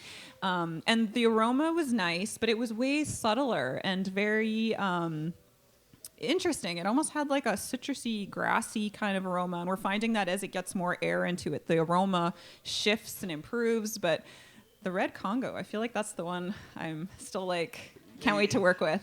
Yeah, it's the one that's got you most excited. Stand out. Well, that's cool, man. You can't go wrong. The Congo strains get a lot of shine. I appreciate you sharing that. That's really dope. And for all the gifts, thank you very much. The knowledge coming out of you is amazing. You can catch it, of course, on NatashaRizPhD.com. You can get these fine products and more information at RizRemy.com. And that's RYZREMI, by the way. Tash Riz on Twitter. Yep. And Natasha Riz on Instagram. Anything else to be watching for you? What's coming next? Plugs, shout outs? Well, we're trying to put together a talk for Crohn's and colitis for cannabis for gut disorders. So mid-December, we're still trying to figure out a date, but I'll let you know when I can tell you more about that. If December doesn't work, then January. We're working together with some local organizations that I can't necessarily talk about just yet, but it will be Top happening secret. soon. And the other thing that I've been working on is I'm writing a paper with Dr. Ethan Russo about cannabis roots and history of that and potential therapeutic applications. So we're almost done. So hopefully that will be coming out soon. And so people can learn all about the history of cannabis roots as a medical, like something to be used therapeutically. And so there's a really rich history of it being used topically, so on the skin, and a lot of references to it being used to help with inflammatory conditions, especially gout and arthritis and even muscle pain. And so, yeah, that's one of the cool things that I'm excited to get out there. And yeah. Well, I'm excited you came here. Thanks for stopping by. Thank you for having me. It was really cool to be here. Well, I appreciate that. And you, now, of course, you can come back anytime and just crash the show anytime you feel like. All right. I will. Plus, I'm also going to go ahead and give my mom your phone number and see if I can convince you into convincing her for me. The old mom talk. Yeah, right. Talk to my mom, would you? You talk to my mom, and Yeah, I'll talk to your mom. Totally. For some reason, moms believe other people, not you. Right? 100%. I got you, girl. Don't worry Like about I was it. trying to tell my parents about healthy eating, and they were like, Oprah said we should eat broccoli. And I'm like, oh, so Oprah says it, so it's real? I don't know. Well, okay.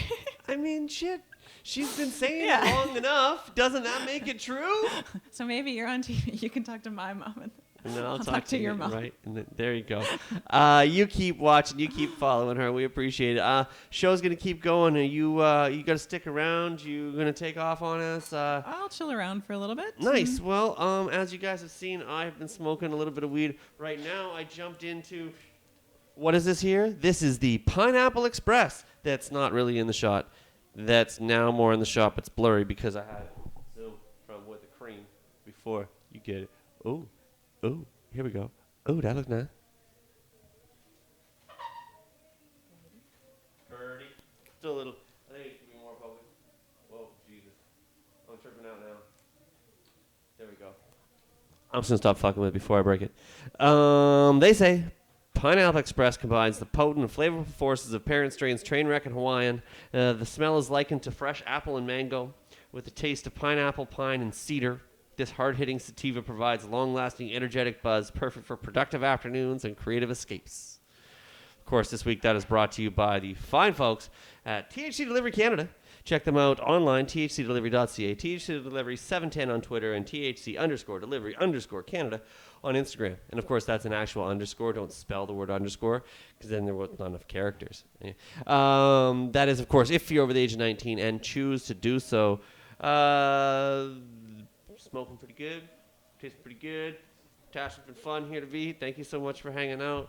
Thank you very much to the guys at THC Delivery for making that happen. And on with the show.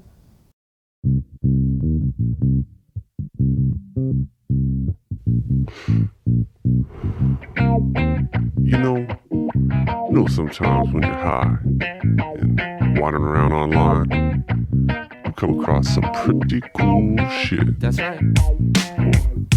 Sometimes some funny shit. Or some bullshit. Well, we call our favorites Tell 'em. our faded finds. Yeah.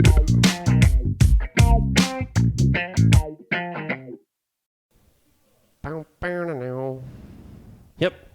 Faded Finds.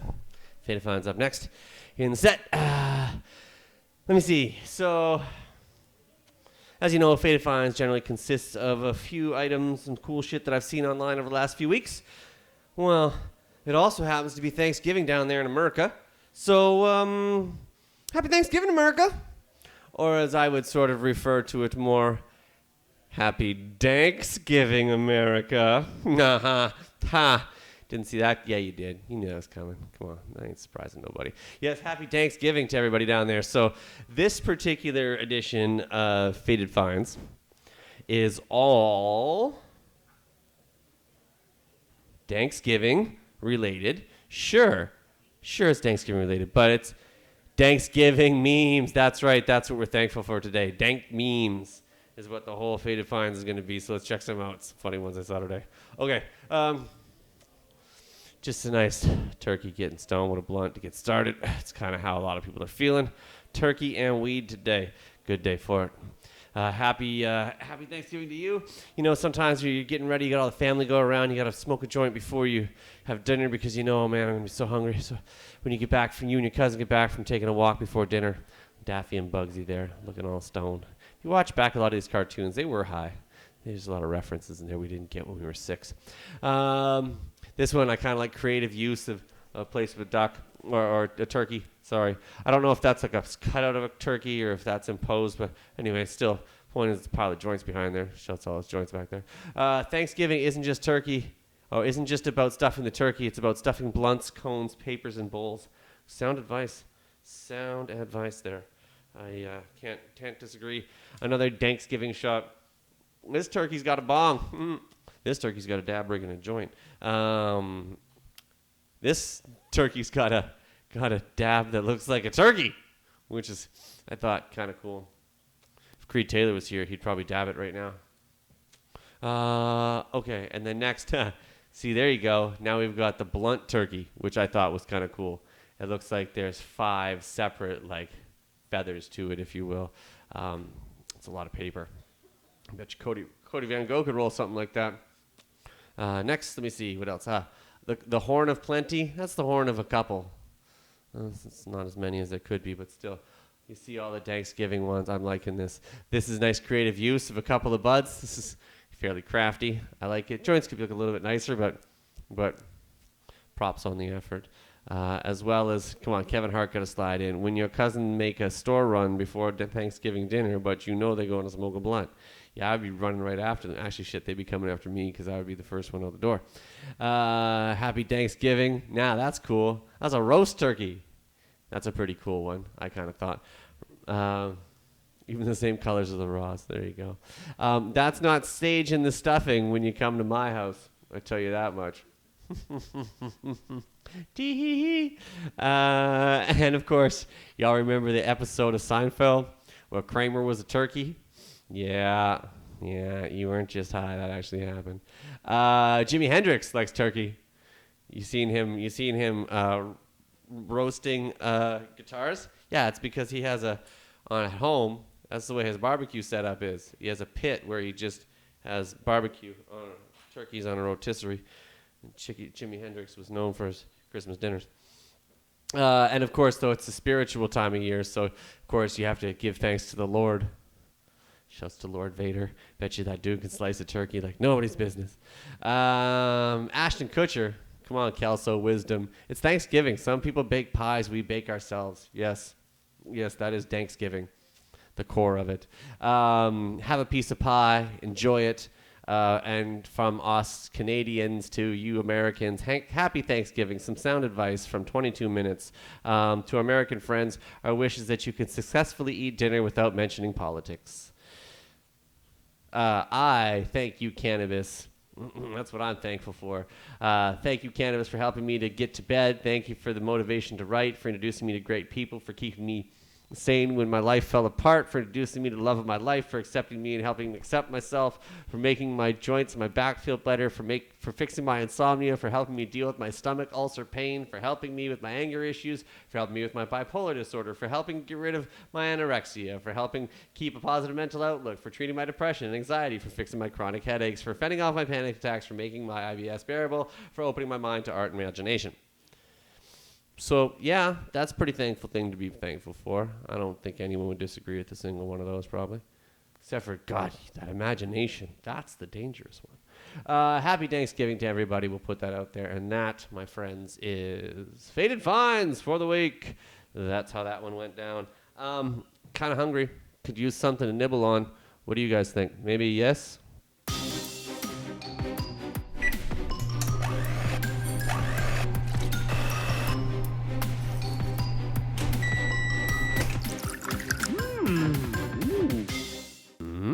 Those are good. Those are the chocolate chip cookies. They're good. But this week, so it would have been easy to go ahead and, like, you know, switch it up and do chronic cooking. But no, it was baked baking week this week. I figured that, well, let's go ahead and make some tasty chocolate chip cranberry coconut oatmeal cookies made with some fine Miss Envy's honest coconut oil.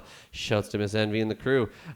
So yes, in America, many of the turkeys are being eaten. We already had Thanksgiving dinner here. I already did some pumpkin stuff. So I figured that, well, in tribute to all the turkeys that will be eaten with much of the cranberry sauces, then the cranberry inspiration was for said recipe today. Pretty simple.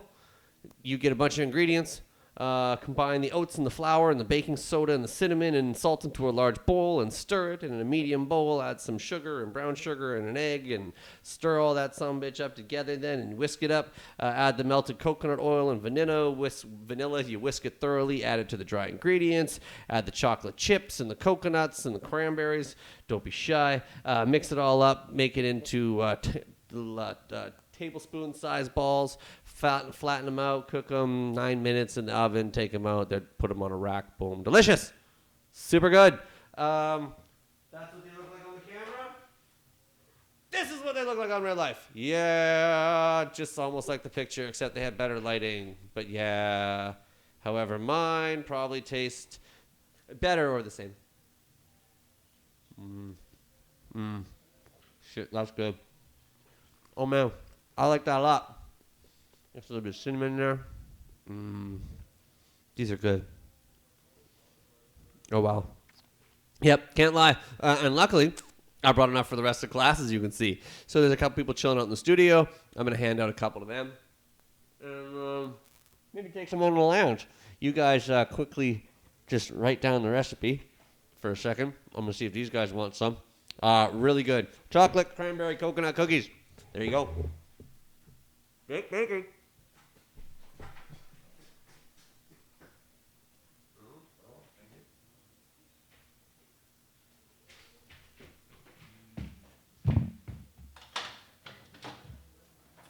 I might keep one more.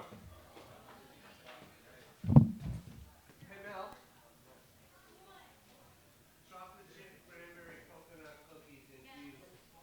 Baked baking this week. Enjoy. You did a great job. The room says they're great.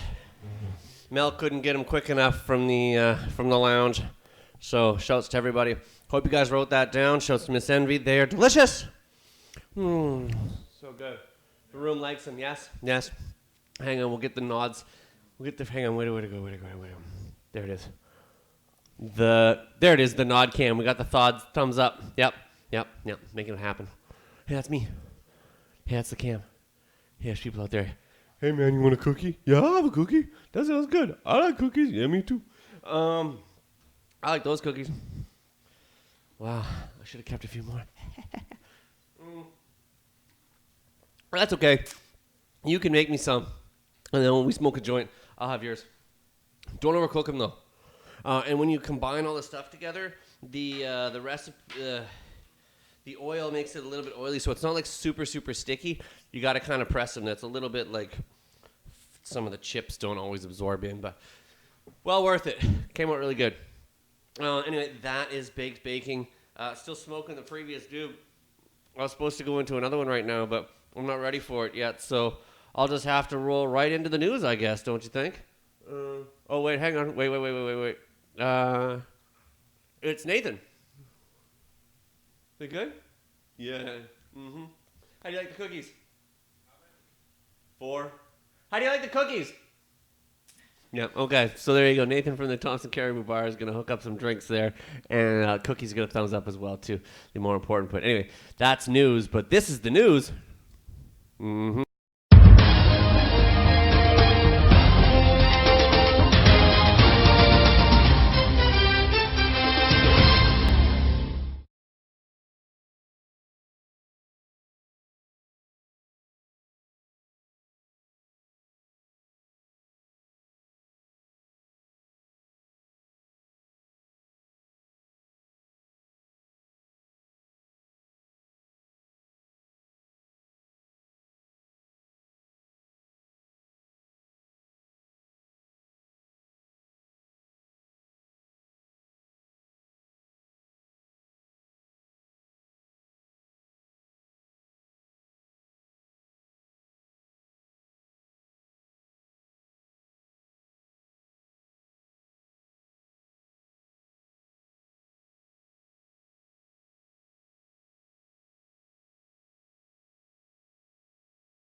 Oh, shitballs.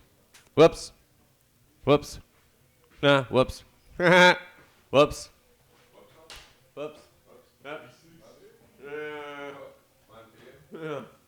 Whoops. Son of a bitch. Haven't done that in a while.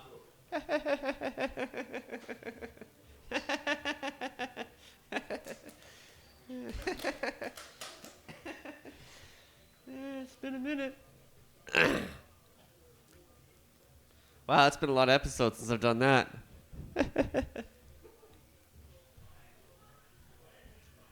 Right, let's go back and try that again. Very quickly. Fuck.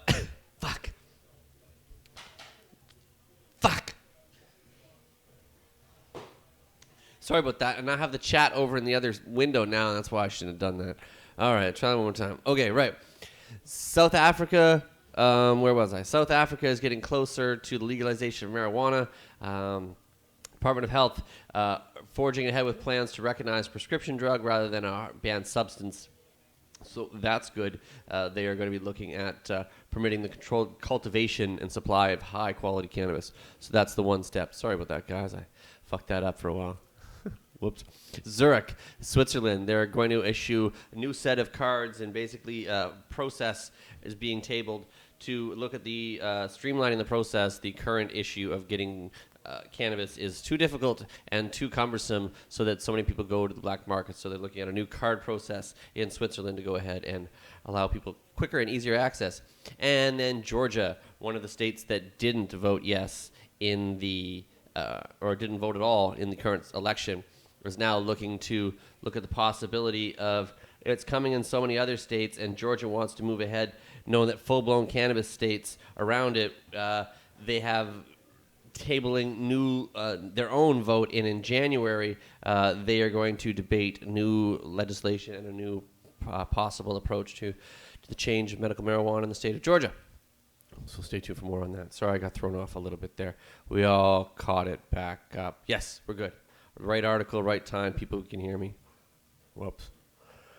Anyway, okay, so I got distracted by the thought of this delicious Thompson Caribou concentrates. It's syrup and probably this is the grape or the berry something. Oh, yeah, it's the berry.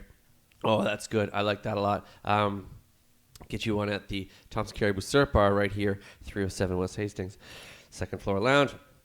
Cannabis real estate company gets New York Stock Exchange approval, but Wall Street debut is delayed. California-based Innovative Industrial Properties is hoping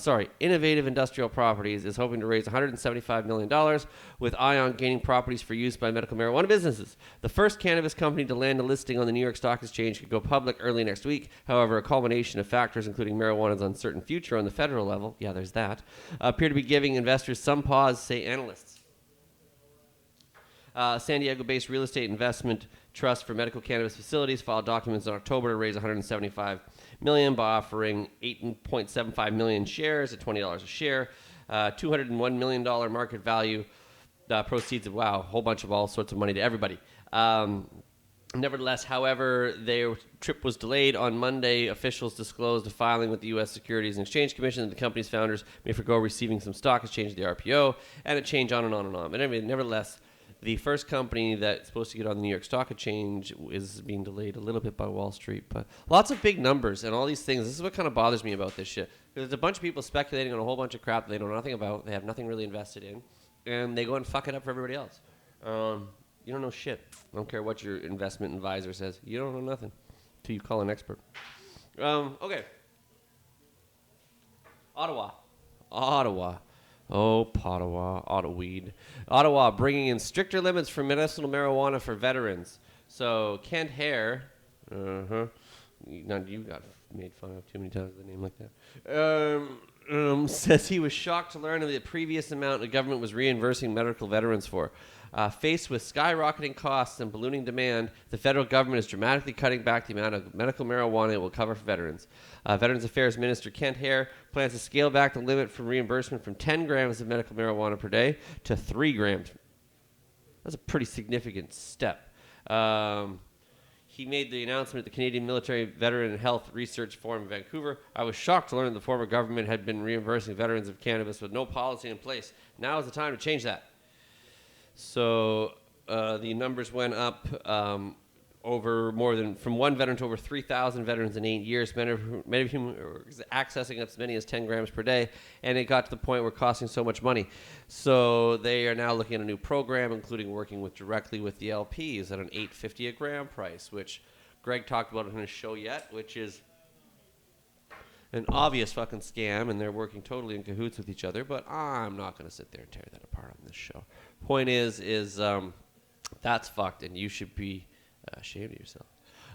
Cannabis Expo coming to Calgary and Edmonton very soon. Sounds like the Lift Expo could be coming back. A new trade show focuses the Cannabis Expo in Calgary.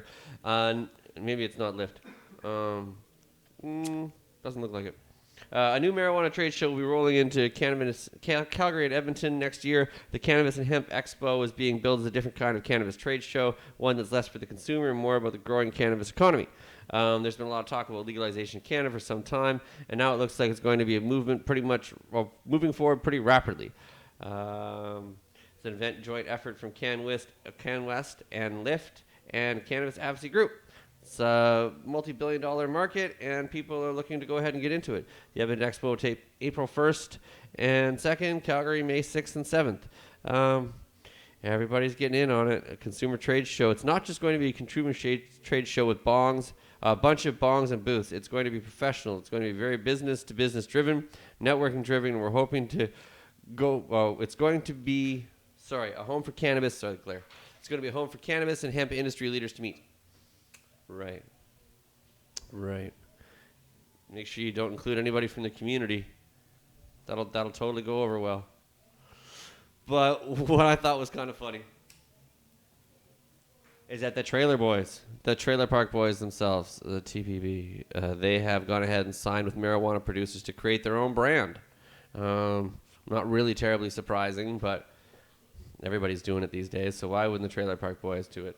After the release of their inspired whiskey, Ricky, Bubbles, and Julian are now trying to go legal with their own marijuana. They've announced Wednesday that they've partnered with Organigram, a licensed producer out of Moncton, New Brunswick, which makes sense as well, too. The two companies inked a contract to brand their recreational marijuana product when it's legalized. Release says they will develop branding, packaging, and competitive product portfolio targeted towards recreational marijuana consumers, distributed exclusively by Organigram.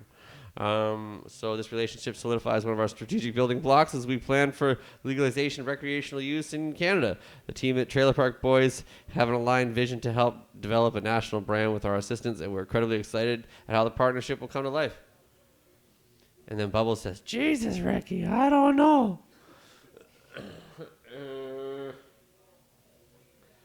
So what I do know is tomorrow is what they call Black Friday. Well, in the weed community, we call that shit Green Friday. And this week at Cannabis Culture, 307 West Hastings, and I believe at Davie Street as well too, everything tomorrow in the store is 15% off. Why? Because it's Green Friday. Also, if you're in the Bay Area, cannabis companies are promoting one-day sales. So if you live down in and around San Francisco and whatnot, go on down there. Magnolia Oakland is doing a big special as well, too. Kind of neat. $100 ounces. It's pretty good. All sorts of different specials. Anyway, Green Friday. Fuck a Black Friday. A Green Friday. That's the news. Sorry I fucked up part of it. Updates from the week. Let me see. Click back to the button here. We're getting through this one. We're loading. There it was. Updates from the week. Yeah, Nuke. What's going on, Nuke? He wrote an article for us this week called Capital Offensive about his homeboy Sean Mack and some of the experiences that they had going on in Ottawa with some of the raids. Check it out, expertchoice.com, of course. Thank you very much, Nuke, for the well-put-together article. More coming soon. And for some delicious goodies, visit Nukeum's Nuclear Medibles across social media, too, and at conveniently placed locations around the country that you can get it your damn self. Speaking of getting it yourself, we talked about Corrupt's Moon Rocks last week with the fine folks from there. Shouts to Tiff, shouts to Jody, shouts to everybody who came through. Smoked our faces off last week with those things. Discovered a couple ways they didn't even know they could smoke them. Well, that's what happens when you come around. All you got to do is ask an expert. I'll tell you what to do. They're going to be in the lounge, right out here. They're going to be right out there, behind the glass part. Over there. Right there. Here. Right there. For part of tomorrow, about 4 o'clock tomorrow, they're going to come by while Jared's doing his show. They're going to be out there sampling moon rocks and handing them out to folks. It will be, as we discussed, a good time. Come on, check it out if you never tried a moon rock, see what they're about, and then maybe win some shit of your very own. So that'll be cool. Come check that out tomorrow afternoon, 4 o'clock down here at the Cannabis Culture Lounge, down here 307 West Hastings, if you're in and around the area. What else? Oh, yeah. You know I like to give stuff away on this show. Shit, we gave away 2 out of 3 things today, and I'll go back and replay, and I'll find someone to give it to. For the third one, THC Delivery gave me some products today. Sometimes I have some that I give away to folks on the air. Sometimes I give some in the lounge. Sometimes we call it a segment called Puff Puff Pass It Along. And we go ahead and do that where I just randomly pull someone to the lounge, give them some shit, and there you go. Or I give it away in the chat room. So I figure that because it's just the month of December and the holiday season is now right around the corner, as of next week will be December 1st episode, there's 4 episodes before Christmas. So I think what I'm going to do is every week during the month of December, I'll go ahead and be giving away stuff to viewers and hopefully people in the lounge, and maybe any way I can find a way to give it away. So I have a few products, obviously, I can do, and I can supply it myself to some degree, but I think this is a great opportunity for any cannabis companies out there that are watching or people who run any of the companies out there who want to go ahead and donate something for us to go ahead and give away. I will give away stuff every week. And you throw in all the products you can. We're going to give you as much stuff as we can possibly on the show here every single week, and we'll just keep passing it along to folks. So if you have a cannabis-related business in the country of Canada, I'm straight calling you the fuck out. I've got 4 episodes, December 1st onwards, that we're going to be giving away products just straight up to folks in Canada, whether they have weed in them or not. If they don't, if it's stuff like that, we can mail it across the border, and stuff we can send internationally, that'd be even better. If some of your stuff needs to stay in country, we'll make sure we pick the winners of that. But come on, get in on it. It's like Christmas. We're going to give it back. We're going to puff, pass it along all month long. That should be fun. And keep making you sure you watch, get in on it. And shit, Archer, quit winning all the prizes all the fucking time, bro. I'm gonna disqualify you after some time. We're gonna have to put it like you have to be at least this tall to win this. No, you gotta wait till like a couple of months. No, that's not true, buddy. We'll get you in. You're just so fast with your fingers. Or so she tells the world. I saw. She was like, "Oh my God, he's the best." Anyway, okay, so moving on. That's a Saturday night show. Stay tuned. Mix up to something. So right. Anyway, THC Delivery gave me the products. I smoked most of them. I didn't quite get to the purple space cookies, but I'm gonna get to the God's Green Crack Shatter because, well, I gotta take a dab at some point here. I heard it was pretty good. I wanted to get to that. They say, "Oh, it looks pretty. It looks pretty. It looks pretty good." Let's go ahead and put it in the bud can, which will then be the slab can.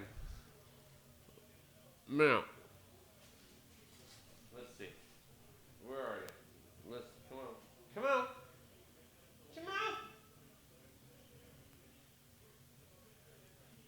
Take that off. THC Delivery, THCDelivery.ca, 7THC Delivery at 710 on Twitter, THC Delivery Canada with some underscores in between those words on the Instagram. Back trying to focus is better. There you go.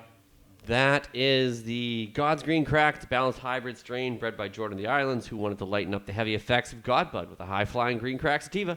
The indica and sativa parents work well together to deliver a duality of head and body effects and lift the mood while relaxing muscles. Bouncing baby buds. Bud take on deep purple coloration towards the end of its maturation, especially when raised in lower temperatures. Yeah, well, this is some shatter. It looks pretty good. Go ahead and pull that off. Go ahead and put that back to me over on this camera here. It's a tough day, but do what you gotta do. Whew. A lot of solo smoking. I'll tell you what.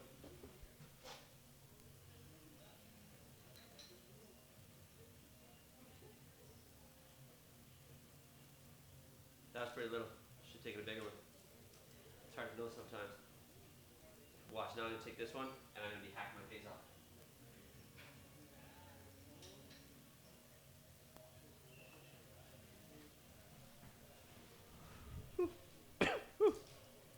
Tasty. Yeah. Oh, that was good. Shouts to Glacier Gold for the dab rig, as always. Next week on the show, if you asked, what? Okay. Yeah, thanks to THC Delivery. Next week, Medicine Man, Andy Williams from Medicine Man in Denver is going to be on the show via Skip. He'll be here all week. And in back-to-back Skip interviews, 2 weeks, you saw him go last week, which will then be 2 weeks. But anyway, Tim's Tales, episode 3 of the Saltwater Sessions. Tim's Tales continues with the Saltwater Cowboy. Next week, Mr. McBride will be here. Going to be good. Episode 69. I thought this one was pretty good. I enjoyed it. Had a good time. Can't lie. Want to say thank you very much to our guest, Dr. Natasha Riz, for joining us today at THC Delivery for the goodies. For more on our guests, NatashaRizPhD.com, RizRemmy.com, at TashRiz on Twitter, Natasha Riz on Instagram, THCDelivery.ca, THCDelivery.7, oh, no, just THC Delivery 710, no dots, no nothing else, on Twitter.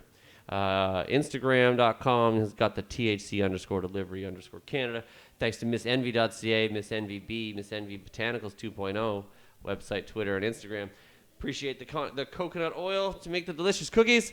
Thanks for everybody who watched. Thanks for everybody who watches every week. Make sure you please go and check me out, expertjoints.com, across Twitter, Instagram, Facebook, and all of the parts of the internet. That's where you can find me in the deepest, darkest. It's not that true. Sublimator, Medtainer, Bovida, Karma Cup, Crop King Seeds all make the studio happen. Thanks for sponsoring the Pod TV studio. Glacier Gold, Dab Rig. And, of course, Monday on the 420 Lifestyle, we've got Carly Marley at 4 o'clock. Wednesdays always brings Greg Marijuana Man Williams, Cushy herself, the queen in between, Al the Alchemist, Weed Alpedia, 4 o'clock on Wednesdays. Myself, next week I'll be back at 4:20, of course, just to be different.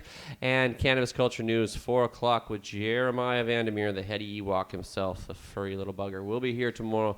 I guess he never made it all the way out there or had anything to Skype in on. So we will see him next time. You'll hear all about it tomorrow. Plus, yes, the Moon Rocks cats will be in the house. CannabisCulture.com, CannabisCultureHQ.com, CannabisCultureSpencer.com, at CannabisCulture. Pot TV, Pot.tv if you want to get into it. Pot TV Network on Instagram. Man, appreciate everybody who tunes in every week and makes it happen. I guess that's pretty much about it. Just sit here, light this joint one last time. It's burned good. I've just been flapping my guns off. I've been talking too much. Thanks for everybody in the show, chat room. Canada Market. Appreciate you guys being here. Archer 420, Chillin' Like a Villain, James McDonough, Tice Anderson, Alf Farms, Marvis Parvis, C-Ray. I saw Nukeman. No, I didn't. I saw Ming in there. I saw Marijuana Mom in there. I saw Buzz TX in there. I saw all sorts of likely characters, usual suspects and shady characters in there. Thanks to TCC for the syrup. Shouts Nathan. Hope you enjoy the cookies.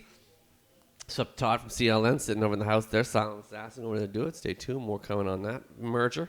I don't know. Sorry about the fuck up for the news thing there. Whoops. Don't worry. I came prepared though. These things happen. It's been a while. Trying to make it happen again, but you never know. Stay tuned. Episode 69 next week. We'll see you next week. Guess that's it, right? Yep. So, nothing else? Anyone? Bueller? No? Okay. Hit the music! Peace. Yeah? Click. Oh, yeah. Reset. Rewind. Play. There you go. Peace.